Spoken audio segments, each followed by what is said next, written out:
ఈ రోజే డౌన్లోడ్ చేయండి, మీ ఫేవరెట్ షోస్ చూడండి. ఏంటిది ఇల్లంతా పొగుంది? తులసి కాఫీ.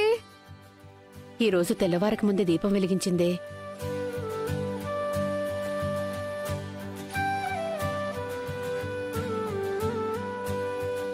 ఏంటి వాళ్ళ స్పెషల్?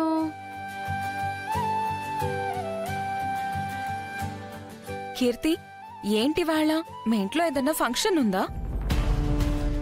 లేక పూజలు వ్రతాలేమైనా ప్లాన్ చేశారా? నాకు అదే అర్థం కావట్లేదు కనిష్క. లేచేసరికి దీప ధూప నైవేద్యాలతో ఇల్లంతా రెడీ అయిపోయి ఉంది.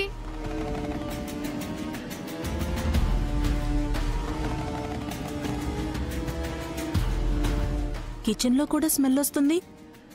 అప్పుడే టిఫిన్లు కూడా రెడీ అయిపోయాయా? ఏంటి రోజు?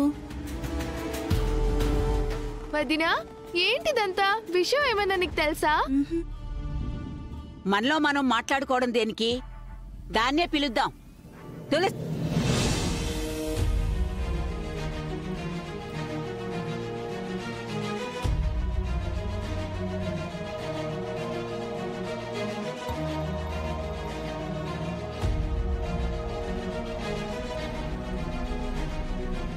ఎక్కడికి?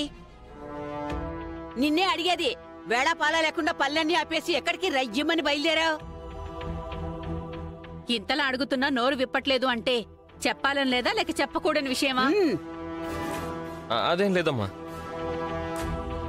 ఖుషీని స్కూల్లో డ్రాప్ చేద్దామని. దాన్ని స్కూల్లో డ్రాప్ చేయడానికి పొద్దున్నే ఇంట్లో ఇంత హడావుడెందుకురా? అంటే అదే స్కూల్లో డ్రాప్ చేసి మేమిద్దరం అటు నుంచి అటే సినిమాకి వెళ్దామని ప్లాన్ చేసాం.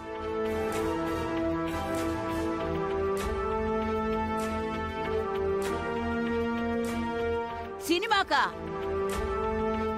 అందుకే కదా పాపం తులసి 3ంటికే లేచి పనులన్నీ చేసేసింది.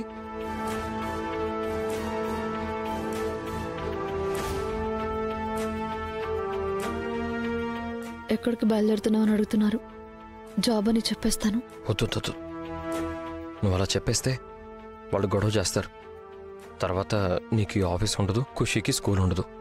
ఏంట్రా మీలో మీరే ఏదో కొనుక్కుంటున్నారు? అదే అమ్మా, అంటే ఇప్పుడు ఏ సినిమాకి వెళ్దామా అని డిస్కస్ చేసుకుంటున్నాం.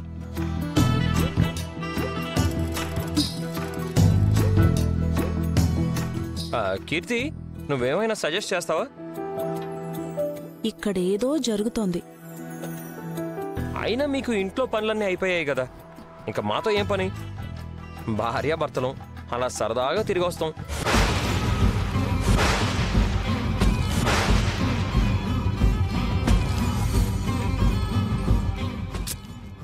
అయినా ఈ టైంలో సినిమాకి ఏంటన్నయ్యా?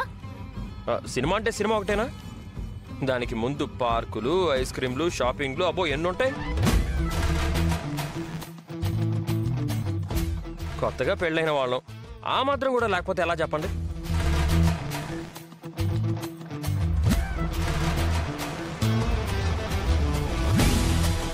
దీన్ని మీరు ఇలా అడ్వాంటేజ్ గా తీసుకోవడం నాకేం నచ్చడం లేదు. వెళ్దాం తులసి, వెళ్దాం, అక్కడికే వెళ్దాం. పద ఖుషి, పద వెళ్దాం. పదండి. సిద్ధు,